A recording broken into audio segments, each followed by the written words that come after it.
to the Rotary Club of Fort Worth. It's a beautiful day, and we are so glad that you have chosen to spend this next hour with us. Leading our invocation today is Brad Nowlin, therapist with Fort Worth Counseling. Brad? Let us give thanks. Creator of all that is, we gather today grateful for the gift of life and the chance to serve. Remind us that our purpose is found not in what we gain, but in how we love and how we give. Guide our hands to meaningful work, our hearts to compassion, and our actions to reflect your goodness. May our service uplift others, strengthen our community, and honor the force that created us. Amen. Amen.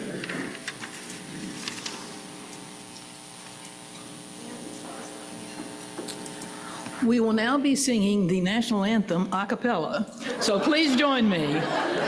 Oh, say, can you see by the dawn's early light what so proudly we hailed at the twilight's last gleaming, whose broad stripes and bright stars through the perilous fight over the ramparts we watched were so gallantly streaming, and the rockets' red glare, the bombs bursting in air, gave proof through the night that our flag was still there. Oh, say does that star-spangled banner yet wave o'er the land of the free and the home of the brave? Thank you, Brad, and thank you for being flexible. Welcoming our guest today is Kippen Dialba Chu, Fort Worth Sister Cities International. Kippen? All right, thank you, Ann. I was just told by Aurora that we have way too many people here, too many guests to introduce individually, and we have David Campbell to thank because he brought his whole fan club here. So thank you, David. Anyway, we'd like to welcome all of the guests here today for our meeting. Thank you for coming. Thank you, Kippen, and we're happy to have all of you here today. And we also want to thank our sponsor for today's meeting, Pastors for Texas Children. Pastors for Texas Children is a ministry that serves Texas neighborhood public schools through prayer, service, and advocacy. They support our schools by initiating school assistance programs with local congregations, promoting social justice for children, and advancing legislation that puts the needs of Texas children, families, and communities first. Thank you to Charlie Johnson for this sponsorship. It is a tradition of the Rotary Club of Fort Worth to recite the four-way test, a guide for what Rotarians throughout the world think, say, and do, and which was adopted by Rotary International in 1943. Please join me. Number 1, is it the truth? Number 2, is it fair to all concerned? Number 3, will it build goodwill and better friendships? And number 4, will it be beneficial to all concerned? Thank you. And now it's time to set aside the four-way test for about 3 minutes while past President Fernando Costa, Principal Costa Consulting, gives our newscast a lighthearted look at the news. Fernando.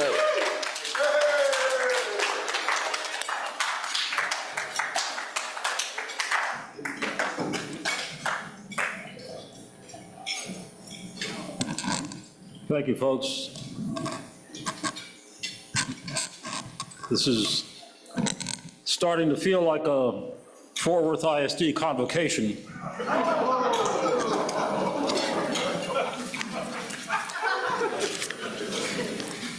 But this isn't about my feelings, it's about the news of the week. So here we go. In the headlines, we have an unpopular war, an oil crisis, economists talking about stagflation, NASA sending astronauts to the moon, Tornado? Hey, you know what happened in the 1970s? oh.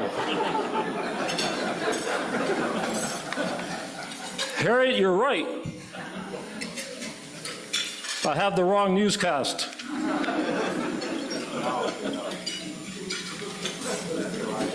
Okay, 2026.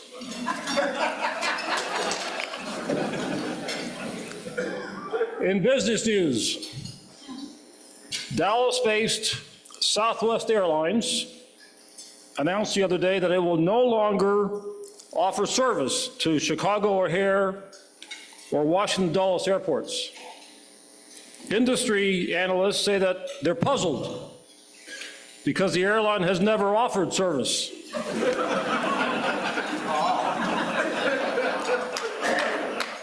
According to the BBC, Kenyan authorities last week arrested a Chinese man at the Nairobi airport for wildlife smuggling after they discovered more than 2,000 live queen garden ants in his luggage. Officials became suspicious when the carry-on carried itself on.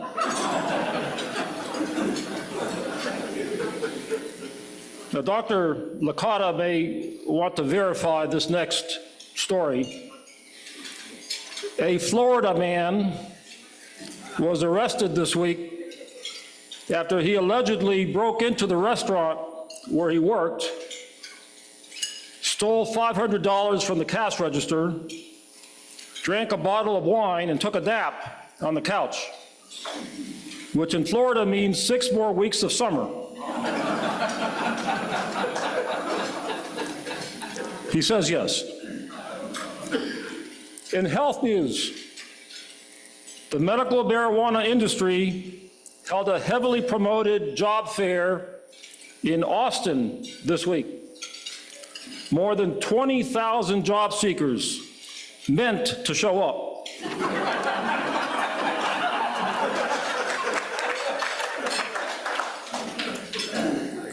The national mental health care provider, RULA, has launched a special 1-month program whereby they're providing new clients with free therapy sessions between 2 a.m. and 4 a.m. Now, you know that we live in a stressful time when even therapists are wide awake in the middle of the night. In pop culture, Popeye the Sailor Man has just celebrated his 97th birthday.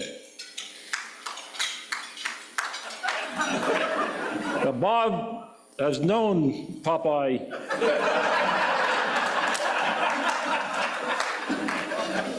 Except the christening. He was there. Bob was there. Young people love Popeye because he's covered in tattoos and has a plant-based diet.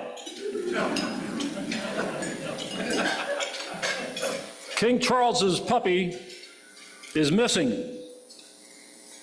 He has brown and white coat and floppy ears. No word yet on what the dog looks like.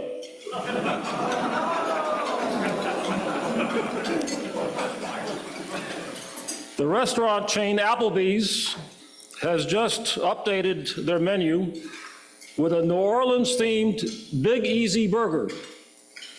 It features andouille sausage, pepper jack cheese, spicy mustard, and this is nice, a jazz funeral. In sports, the Italian baseball team in the recent World Baseball Classic gained broad media attention when they installed an espresso machine in their dugout. which may explain why one of their players bunted a triple. In college baseball, number 2 ranked Texas is visiting College Station this weekend for a big 3-game series against the 18th ranked Texas A&M, with ticket prices as high as $1,300 tonight for a seat behind home plate. The rivalry calls to mind a short story. An Aggie and his Longhorn cousin are driving through Texas in a pickup truck. The Aggie has gotten tired of all the Aggie jokes. So he puts on one of his cousin's UT shirts. Somewhere in the hill country, they come across a road that's blocked by sheep. The Aggie gets out of the truck and starts talking to the farmer. He says to the farmer, "If I tell you exactly how many sheep you have here within 3 seconds, can I have one of them?" The farmer shrugs and says, "Sure, but you'll never get it." Just 2 seconds later, the Aggie says, 347. The farmer's jaw drops, and he says, "Okay, take one. I'm not even going to ask you how you did it." The Aggie grabs one, puts it in the back of the pickup. The farmer looks at him and says, "UT, huh? If I can tell you what college you really went to, will you give me my dog back?"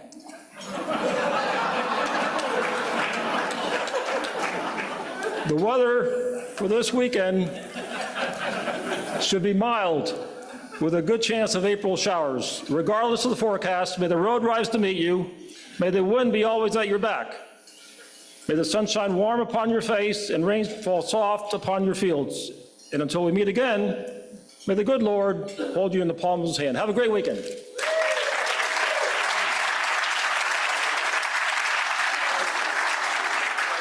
Thank you, Fernando. Today we have some Rotarians in the news. This week, 4 of our members were named Great Women of Texas. Congratulations to Akua Anyanful, CEO of EA Wealth Management, Dr. Rachel Capua, Dean, Tarleton State University, Fort Worth, Stay Hall, CEO, Institute for Success and Leadership Training, and immediate past president Rebecca Montgomery, Principal Montgomery Strategies, who were named Women of Influence, and to honorary member Dr. Opal Lee, who received a Lifetime Achievement Award. Let's give them all a hand of our appreciation.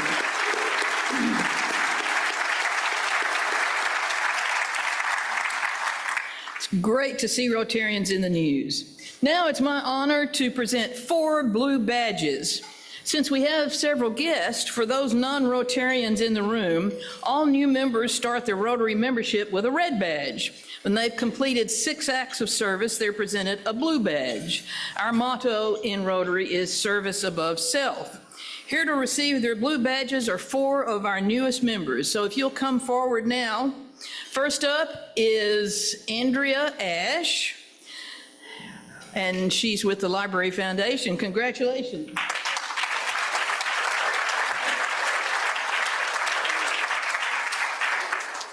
Thanks. Next is Sue Christoph.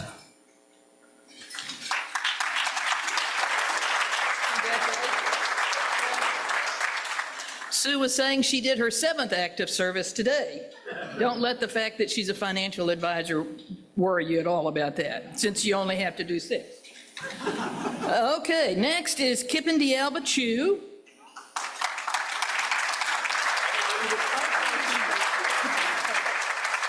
And finally, Keegan Hand.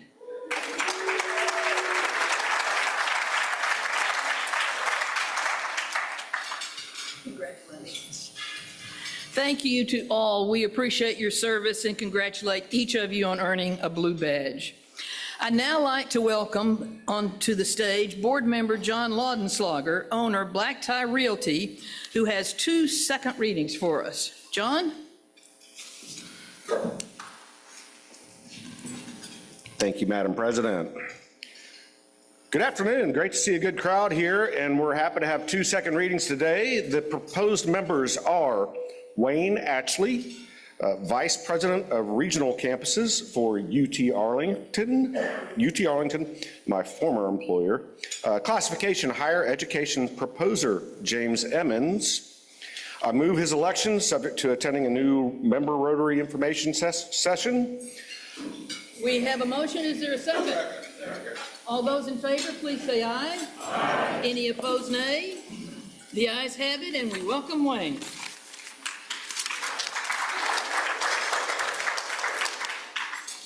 Welcome, Wayne. Our next reading, second reading, is Michelle, and Michelle, correct me if I'm wrong, Schneidenbach, Director of Planned Giving, Cook Children's Health Foundation, Classification Healthcare.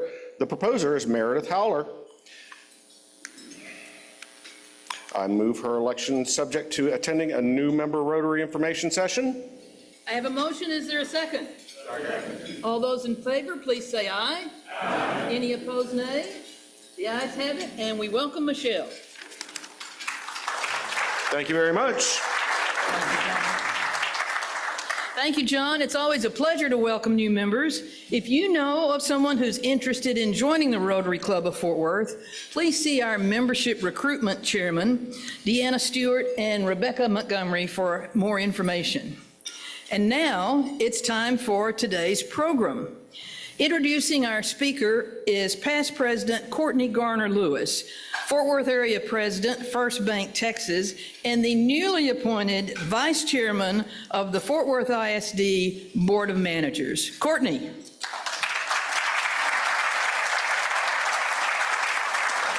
Thank you. Thank you for that welcome. So today we are honored to have Dr. Peter Licata here as our speaker. Dr. Licata is a veteran educator and school superintendent with more than 30 years of experience in improving outcomes for students, regardless of their zip codes. He most recently served as superintendent and CEO of Broward County Public Schools in Florida, and that is the 6th largest school district in the country. So he's got a little experience with large districts. That district had 250,000 students and 32,000 staff members. Dr. Licata led that district to its first state A rating in more than 14 years. He eliminated all of the D and F schools. He increased graduation rates and expanded access to advanced academic opportunities, especially for students who had been underserved and underrepresented. He accomplished these gains while also reducing the central office costs by more than $20 million, maintained a classroom teacher vacancy rate of less than 1%, and stabilized long-challenged operational systems. Before becoming a superintendent in Broward, Dr. Licata served many years as the senior leadership roles in the school district of West Palm Beach in Florida, which was the nation's 10th largest district. He was the regional superintendent, an assistant superintendent of choice and innovation there. In those roles, he oversaw academics, operations, finance, talent, and community engagement. So if you will help me welcome Dr. Licata to Rotary and Fort Worth. Dr. Licata.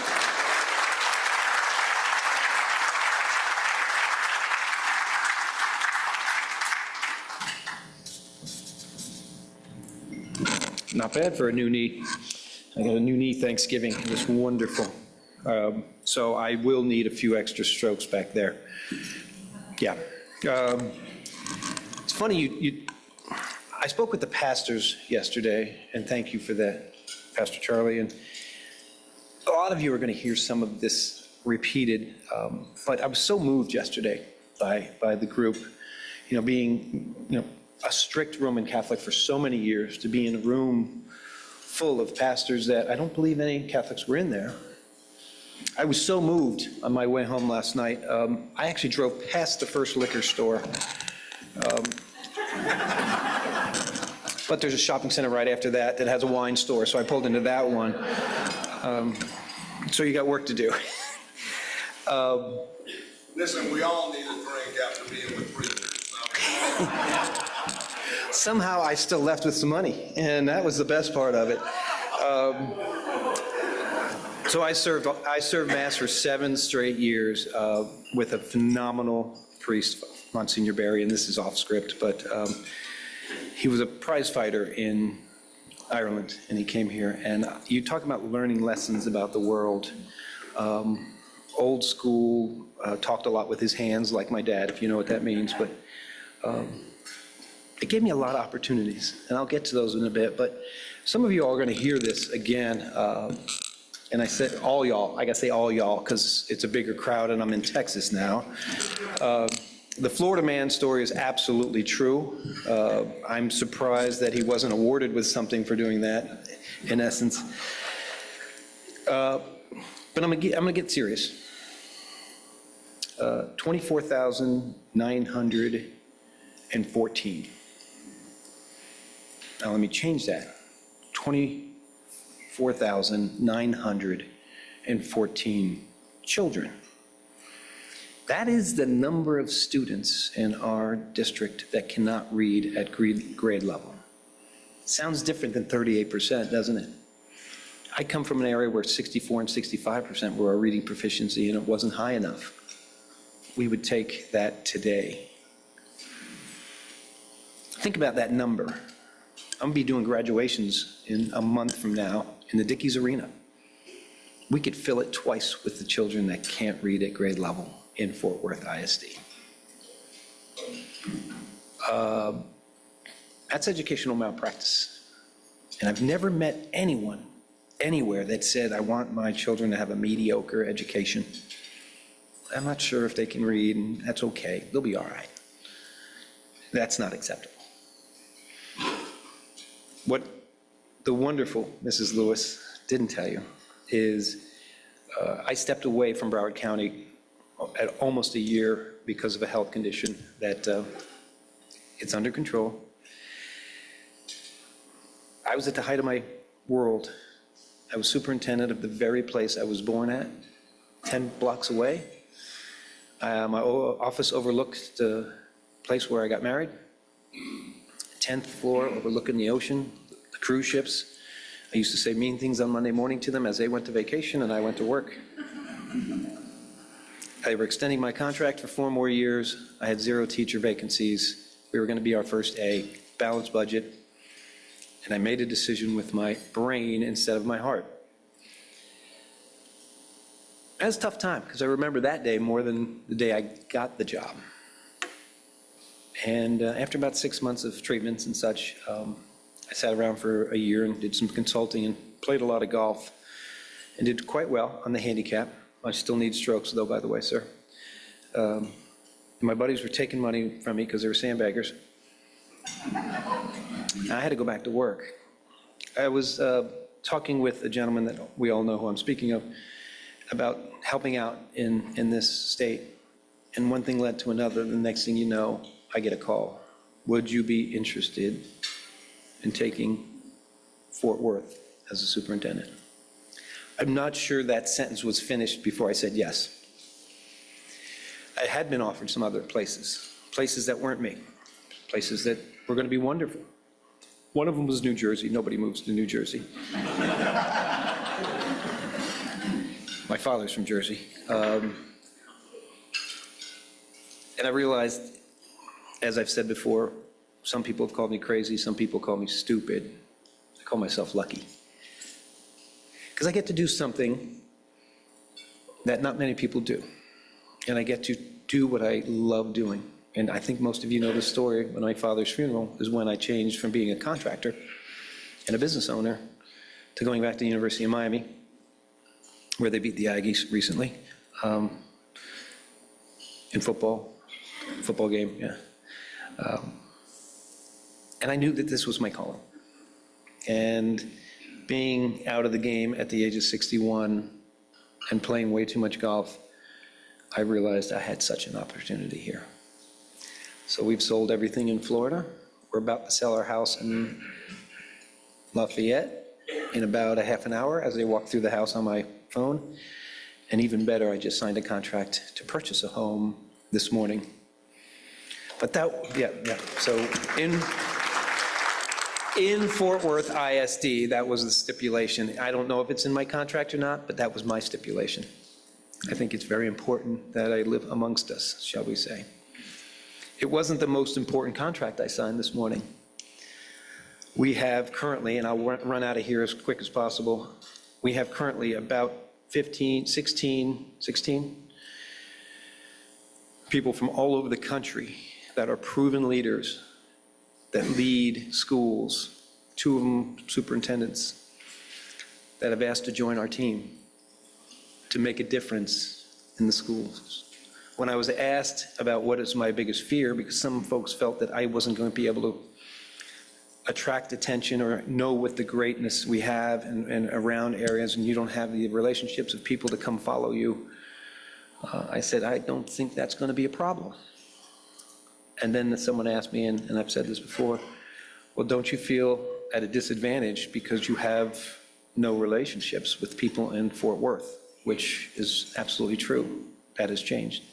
But my answer was real simple. I think that's my best attribute, because I don't owe anybody anything. I only owe students my time, and the teachers that teach those students, and the people that lead those teachers. That's who I owe it to. And in the quagmire of education, you can get stuck on one side or the other. Public education in America it's an American ideal. It's not a political ideology. And the moment you focus on the second half of that statement, you're no longer thinking about education. It's all of us. It's all of us. And yes, I am in a political role. No matter how hard you try, you are there, and I get it. But I have to represent children. And the last I checked, they haven't subscribed to a political party or an ideology quite yet. But it's our job to teach them how to think, not what to think. And to me, that is very, very important. But how do you do that when 1/3 of them are reading on grade level? Our challenges are real. And if you look at, and there's no better way to do it because I didn't bring the graph. If you look, I'm sorry, fat, stubby Sicilian fingers. If you take the 8 largest districts in Texas, it looks just like this on a graph, moving about.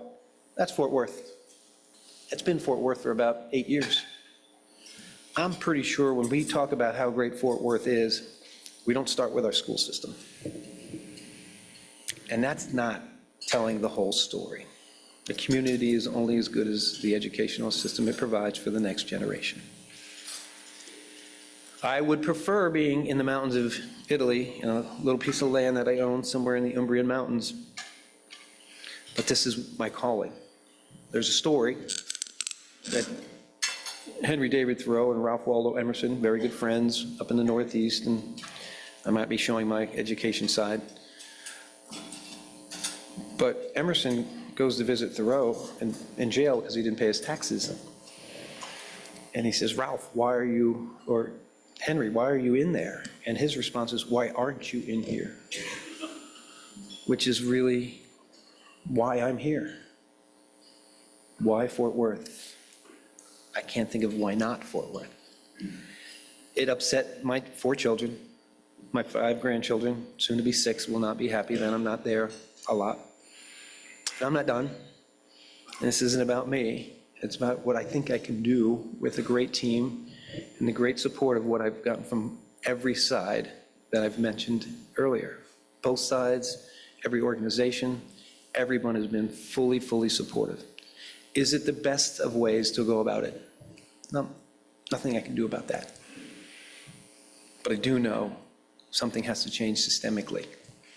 And as much as we say we care about our kids, what are we doing about them? Because most of you are business owners or somewhere involved in where you have to hire future talent. And right now, our district is not providing future talent. So I'm going to need your efforts as well, your skin in the game. And I think some of you already, and while I'm on that, I walked into a building that is beautiful. It's far better than any office other than one overlooking the ocean. It's beautiful, but it looks like the hallway from Space Odyssey 2001. For those that remember, it's just blank white walls. And I asked my chief of staff, Dr. Louis Kushner, who's followed me from Broward, and I said, get something on these walls, get kids' artwork on these walls ASAP. We got a $40,000 bill for frames. And I want to thank the Sid Richardson and the Yamon Carter Foundation for flipping that bill so we don't have to pay for it. And to me, that was important. Because now when you walk down that hallway, you're reminded of why you work here. Speaking of that building, I arrived with a $43 million debt. We were writing checks that we didn't have money for. I will not bring up my wife in this category. We do not have the right to spend taxpayer money at a level that we don't have it. And that's got to stop. Other districts are doing it. It's common practice. It was never my practice. So we're somewhere between 25 and 20 million in the hole. We have an amazing CFO. Dollar Moss is phenomenal. And we're going to try and get that to zero. I think we can. We'll get close. But the first 20 million off the top was hundreds of positions that were being held that weren't occupied by human beings. And in government, in a lot of organizations, starts this way. It starts like a pyramid, and then it turns into this.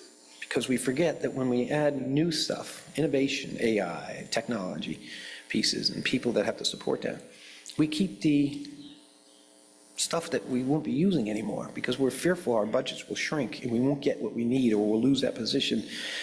That's not being good stewards of taxpayer money. So we eradicated several hundred positions that didn't exist, well, existed, but nobody lived in them.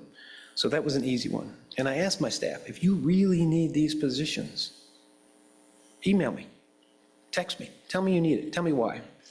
And as of last week, I've gotten that many emails about why they needed their positions. Not that hard to do. It is hard to do when you're immersed in the system for years. I think that's my advantage, not seeing that. I know that person, I can't let them go, I can't transfer them, they love their job. I get it, but I can't do that. Because when we have a problem, if that camera over there is my problem, and I gotta figure it out, I put a child between them, and then the answer gets real clear of what I should do and how I should answer it. Just keep that focus. And sometimes it's hard, because of the noise and social media and everything. I don't usually listen to social media. I'm getting the hook, aren't I? That's his job. But he came into me 2 weeks ago and said something like, they said this and this and this, and you're just some middle-aged and just nothing positive. And I said, whoa, what? They called me middle-aged? Where did you not see positive in this? That's noise. We hear it, but we're not going to listen to it. I'm going to make decisions what's best for students. And I'm going to do it with 5 things in mind. The 5 pillars that, and I hate seeing the word I, but I've been exposed to so many great leaders and so many great mentors that I put a collection of what are the 10 best. No, that's too many. 3, no, that's not enough. So I came up with 5. One is students first. The best academic plan for them and making sure our decisions are grounded in what they do. Second one, making sure that the teachers in front of them are the very best and trained in the very best of curriculums. 3, pay them. Pay them. Our teachers in the new Elevate model, which was advertised the other night, and the schools will be disclosed at 5 o'clock this evening, those teachers will start out between $90,000 and $100,000 because they're teaching the toughest of schools that need to make a difference.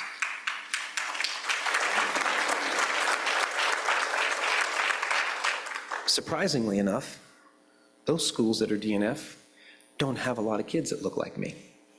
Okay, maybe you're not that surprised.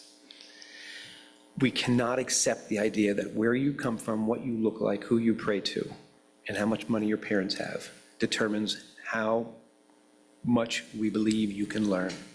The moment we reduce the impact of what we have on a child and say that, well, that's good enough for them, we're not an educator anymore. We're contributing to that gap. And that gap has got to close. Because let's face it, the kids in the gap, the black and brown, that's 80% of our kids, 81 to be exact. So we got to figure this out. I mean, we have to figure it out. We will also not point fingers at teachers and say that you're to blame. That is the easiest thing in the world.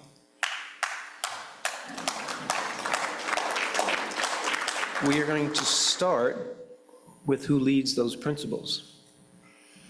Those are the recruiters, the people that I just recruited in, that we will be approving, hopefully, to lead the principals. Because teachers are the salt of the earth, and they think they're doing their very best, and they go home tired.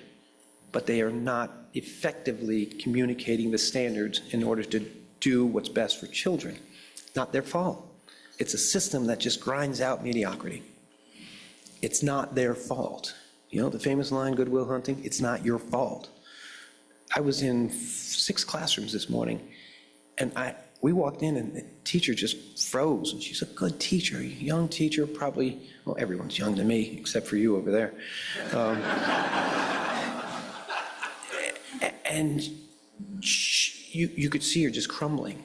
And we had some coaching to do for her, and we talked outside, and I knew she was upset, so I went back in. And she had 13 of the highest kids in that middle school. I said, can you come here a minute? And she walked over and, shaking, superintendent, even in my classroom. I knew her weekend was going to be ruined. So I grabbed her and I said, thank you. You're doing an amazing job. We're going to get you some more support. Was her classroom perfect? Absolutely not. Was she underselling her students? Absolutely. But it was not the time to tell her that. It was the time to thank her for what she does and tell her that we appreciate her. That's one of those teachers that's going to go from a 5-year teacher making $65,000 to probably $100,000 next year. But she'll be under pressure to do well. But it's not her fault, because it's the principal who's the educational leader. We are taking the operations side off of the campuses for principals too. They're educational and academic leaders. They're not plumbers, they're not AC folks, they're not transportation folks, they're not HR. Their job is to just lead teachers and educational sides. We will have a separate division for them to be able to say, my AC is broken, text it to their leader on the operations side, and they handle it. Let principals be in classrooms. The leaders we've just recruited from over the country, they will be overseeing them. They are top-notch, proven turnaround people. I'm very, very happy. It's like the recruiting class. I feel like I'm in the age of, this NIL letter thing when I'm signing contracts with them. We're going to be good. We're going to be really good. But it's going to be hard to adjust the culture of accepting that certain kids can't learn at a certain level. We're going to not tolerate foolishness of we're doing a really good job here. When 100% of your kids are on grade level and 100% of your kids can do math that they're on there, okay, kudos. But until then, we're going to keep the pressure on. There's not a new sheriff in town, sorry, but there's a new system in town, and it's called Students First and supporting teachers who teach those kids in those classrooms. I don't teach children in my office. Actually, I don't even have an office right now. I have a hallway, and that's okay. I do my office work in my vehicle. Yes, honey, I know, we just bought a house. My wife is the salt of the earth, by the way. She is the best human being I've ever met, the best human being I know. But unfortunately, she's the oldest woman I've ever been with, and she didn't take kindly to that when I told her that last week. She is going to be moving here, and during this transition, when I could not tell anybody that I was heading there, something, some force, some odd being, without offending anyone, She got transferred to Northern Texas in her role without anybody knowing. And I was getting off the plane, heading to Austin, and she texted me, "You wouldn't believe what just happened to me. I got promoted and moved to Northern Texas." Just out of the blue. So if that's not a sign, having a talk in front of 35 pastors yesterday is the other sign. You've heard this before. Someone stood up here and told you how great we're going to be and we're going to do this and that. I've done it. I know I can do it again, but I need everybody else to help me do that. Because when you look at 2 full Dickies stadiums of kids that can't read on grade level,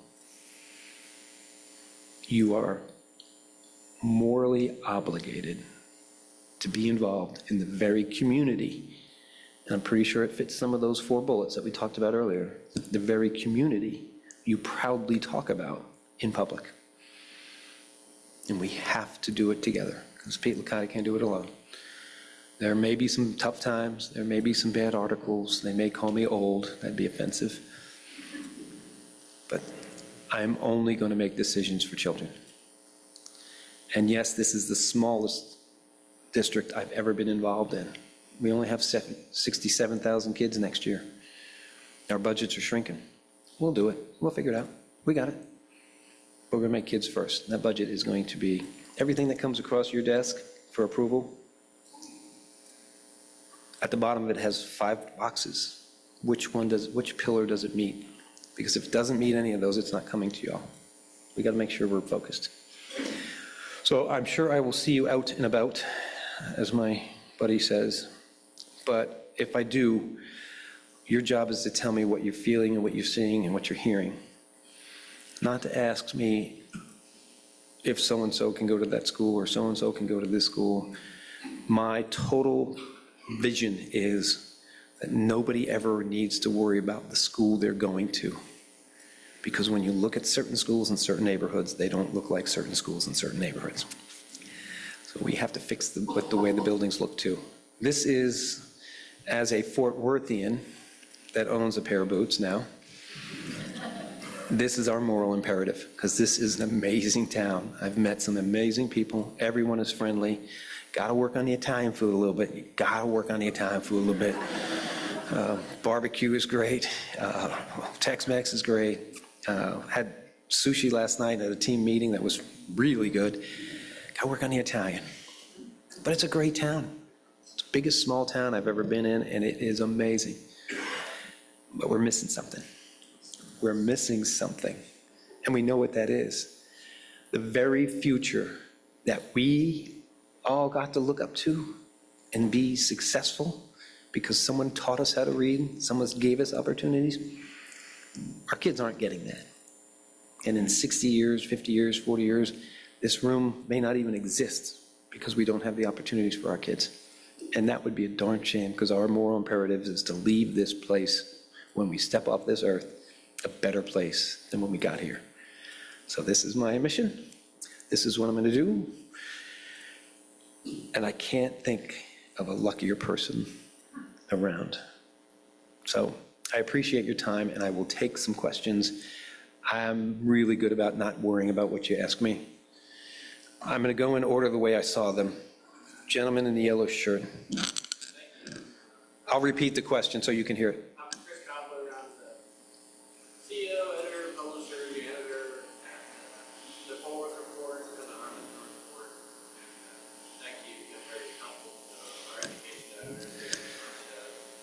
And Matthew, they've been awesome. They've been awesome. So they asked me to ask one question. I have my own question, but I don't know if that's all the question, but I want to definitely. You're the newspaper. I'm not fighting with someone who buys ink by the barrels. There's no barrel anymore. I know. But the first question is, I heard you talk yesterday, the day before, about the point you were making earlier about the $43 million shortfall. Mm-hmm. They thought, what they heard was that you reduced it to zero. What I heard you say, you reduced it to like 20 million. Yep. Mm-hmm. Yes. Which, either way, their question was, can you elaborate on how you did that? Yeah, the 28th, we'll have a budget report from our CFO, and every month we will have an update on budget. I don't think you do it 3 times a year and call it equitable. We got to do it every month, so we're all in check. And so our board of managers are understanding where we're from. I believe we can get it to 0, so that is really what I was trying to articulate. But we're getting very, very close at this juncture, and we still have some positions to use your word, annihilate. They're empty. They're empty.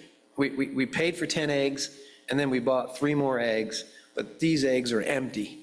We're not buying these anymore, and we're going to apply it over here. That makes sense. Yeah, so, Works with academia, so I know.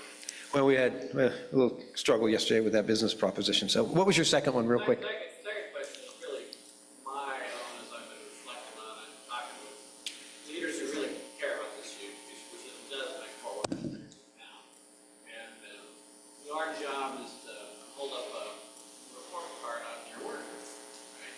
And I want to make sure it's a fair report card. So I'm trying to think about what are the right numbers, what's the right way to show this report card. And my impression is what you're doing is going to be hard to have overnight results. Because That's true. Longer term, long-lasting results, we all know. So what's the right, if you could work with me, the Morris Foundation is going to work with me, how do we come up with the right report card? So incremental change is the enemy of full success. Oh, the question is, how are we going to measure my success? Because the implementation of a new system of education sometimes, actually maybe even take a dip. We're not going to, God, I hope not, but sometimes they take a dip, right? And then they shoot up. I believe we can eradicate most of, if not all of our DNF schools. That's our goal in the first year. It's a lofty goal. I only had 13 DNF schools in Broward and did it in a year. This is a loftier goal with almost 30. Some of them will close, and we will make sure we have the asterisk at the bottom that I did not make that school no longer an F. It closed, and I don't want credit for something of that sort. I think that's fair to have at least half as that beginning measurement, to understand that our growth, and growth is the enemy of proficiency.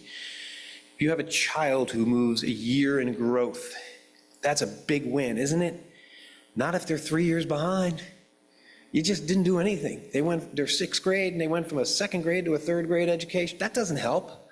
We got to get them back to 6th. But that achievement is the other weight bearing on our school grades. So it's going to be challenging. I'd be happy to work with you. I know those 2 young men that work for you are data freaks, and they're awesome. And while I'm here, I might as well tell you that we were going to reach out after the board meeting. You did? He's good. So we can explain the new model with those gentlemen of how we're implementing. I think it would be fair to sit with them because they are so knee-deep in there, and everyone can go from there. But I want to present it first. And the release of those 20 extra schools that we're reconstituting will go out today about 5. I did not want to do it on Wednesday because it would have disrupted current state testing, and that disrupts people's lives. So I think Green Jacket. Okay, Green Jacket. My name is Kelly Decker, this is my husband, and we have 3 students of your 67,000. And we are in D and F schools. So what I would say the state has called D and F. We do not know the difference. Sure. Until recently, actually. We're trying to decide if we want to ride this takeover. Because a year to turn around all these schools, there's 30 schools you want to turn around. We have a deficit of multiple tens of billions of dollars. And according to the agenda, you'll be tripling the amount of teachers, which is wonderful, no objection, to having in the Elevate school. Yes. Lots more teachers, which is all these students need. Could you speak specifically, as we make these decisions, how are you going to manifest these teachers? We have, who have had skin in the game, have been working to do this for years. Tell me about your special qualities that you can get teachers in these 30 schools to do this very aggressive turnaround plan, because we won't know until we're 2 weeks into school now. Right. More specifics. Yeah. I can't just, I'm a paraphrase, so I apologize. Parents of WISD students that go to DNF schools and love the new model, but how are you, I don't think you asked me how I'm paying for it, I got that covered, but how am I going to reconstitute the schools with the very highest quality of teachers when there's really a limit on teachers? And how fast can you do this, because they're waiting to make sure that when they get and commit to the school again this year, because there are other entities out there, that I can assure you that they're going to be staffed. Did I say that right? Right, I mean, how? We've been working How? on manifest, we have to Okay, that's good. Now I got, yeah. So first of all, we're going to elevate the importance of why you're there and pay those teachers for that matter. We are going to monitor it with the gentlemen and ladies that I just hired to oversee those schools and be in classrooms all the day, every day.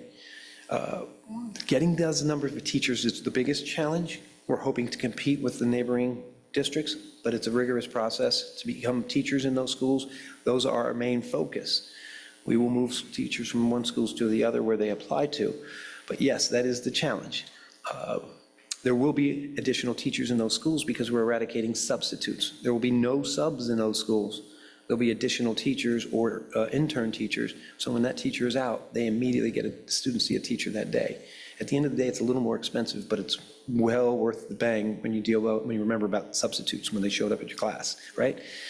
I can't promise you everything is going to be perfect, but I can tell you is I'm pretty confident about how we're going to get there, and I'm pretty confident based on just what we see of the requests during our HR and everyone wanting to come here now with this incentive of pay, that we'll be in a pretty good place. This is tough. You asked the toughest question that I've had, even your young guys. That is really a tough question. And the passion that you're talking from is a parent that really wants to keep their kids where they are. And that hits me here. It's not about anything else. It's about your kids. And that hits me hard here. So why should you trust me? I don't know why. But I've done it before and I'll do it again. And we're going to focus on those schools. And I'd love to talk to you a little bit more as a parent because of that. And I think that's important. So Mr. and Mrs. Decker, if you're able to, would you, did I say, what's that? I kept my name. His name is. I'm going to say it right now. I'm still not wrong. It's still Mr. and Mrs. Decker.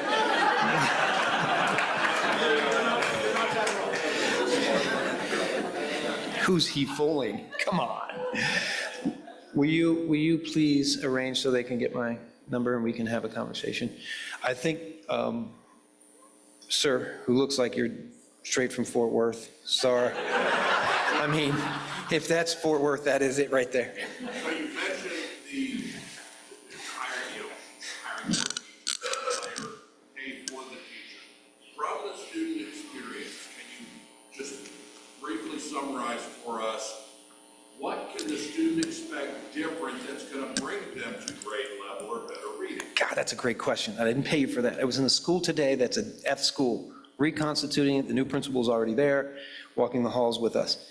I walk into an honors 7th grade social studies class. Honors, which means these kids are above grade level reading, should be critically thinking. They're doing diagrams of pictures and culture that is scheduled to be their homework while the teacher walks around for a 90-minute block.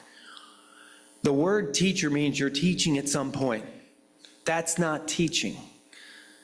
That's homework, and it's below grade level homework. They'll see at grade level work, and if they're below grade level, they'll see some of that, but they'll always see grade level work. And the teacher will be teaching at that time. Every day is an instructional day in Fort Worth. We had roughly, I think, 400 to 500, maybe more teachers call out on the work day leading up when they're supposed to be working. We're not going to do that. They get that day. That's going to be a professional development day. Our calendar, I'm going to be proposing it, sorry, I'm breaking it to you, in a couple weeks, where we get rid of some of these days where we need to be professionally developing everybody. I was a good teacher, but she thought she was doing the right thing. That's homework, that's busy work. That's stuff we don't engage in. We teach and we drill down to why the student doesn't understand it. And when they get it, we get them to the side and we get the kids in front of us that didn't, and we teach it again until they get it. And then we start again.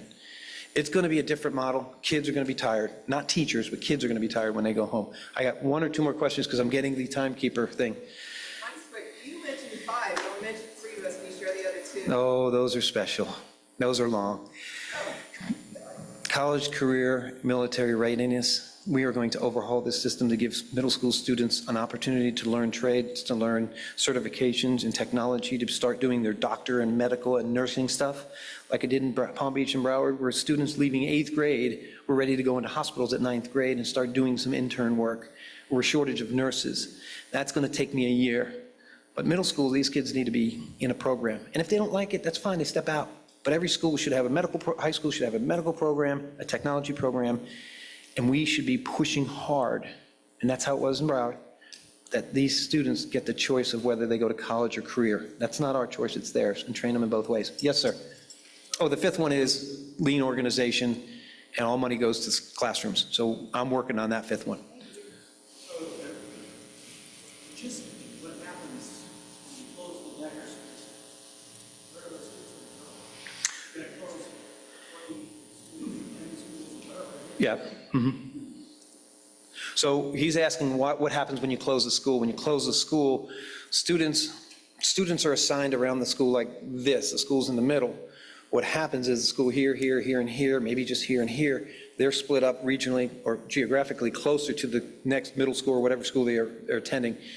And then the teachers and the staff move out and can apply for wherever the other schools are. So what happens is you're not paying for children that you don't have, you're paying for children you do have by closing the school. Closing school is the hardest thing we'll ever do. And there's nothing easy about it, and all large districts are doing it right now. Many, many, many, many. Austin is $180 million in the hole, and they're closing schools. We're slow to react. We're slow to react. These schools need to be closed earlier. So we're on a good track right now. But as we close them, we still have those teachers and those administrators that we can move into those empty spots elsewhere. So it makes sense. Right now, we're operating on a system that's about 85 to 90,000 students. We only have 67. And business people out here, you know that's not a sustainable model, so we got to figure that out. Tough decisions, very political. That's my school, that's where I went to school, my kids are going to go there.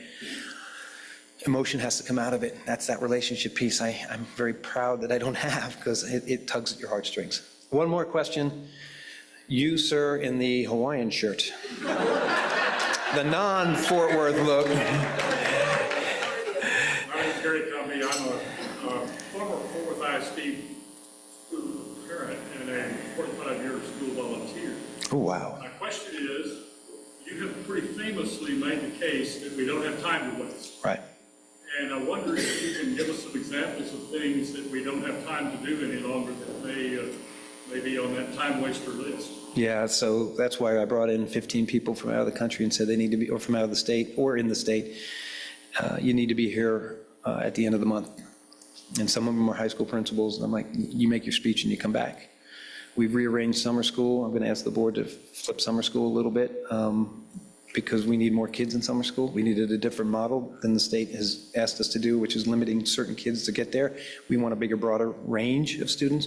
We want to fill the new schools after we reconstitute. We announced that tonight in the board meeting. We reconstituted, which means zero base, and they can apply back to that school.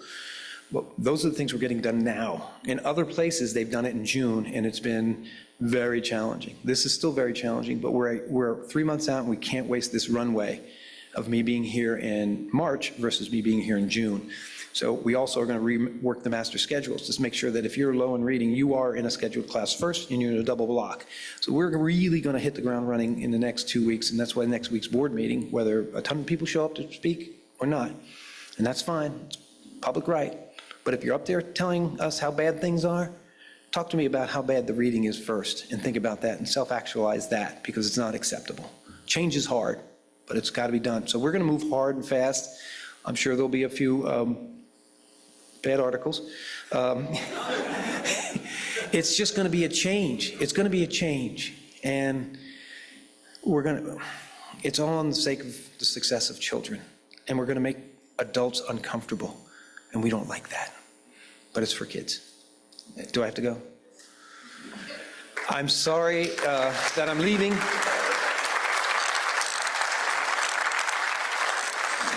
I'm sorry if I offended a few of you. It's all in good humor, not as good as Carlos's humor.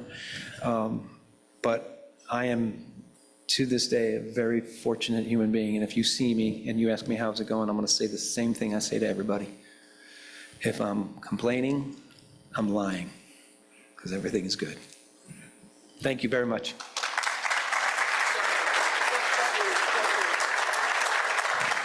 Thank you so much, Dr. Licata. We are honored to have had you here today. It's a tradition of the Rotary Club of Fort Worth to make a donation in honor and recognition of your presentation today to Rotary International's Polio Plus Fund. He was about to pay for something. Rotary has been instrumental in providing polio immunizations to over 3 billion students throughout the world. We appreciate your message, and we sincerely wish you the best as you lead Fort Worth ISD. Thank you.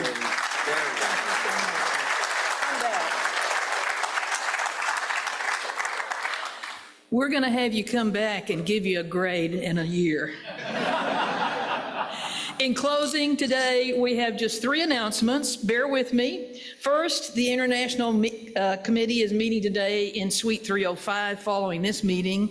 Second, please join your fellow Rotarians for the Tarrant Regional Water District's annual Trash Bash at 8 a.m. on Saturday, April 18th. Meet in the southwest corner of the Panther Island parking lot.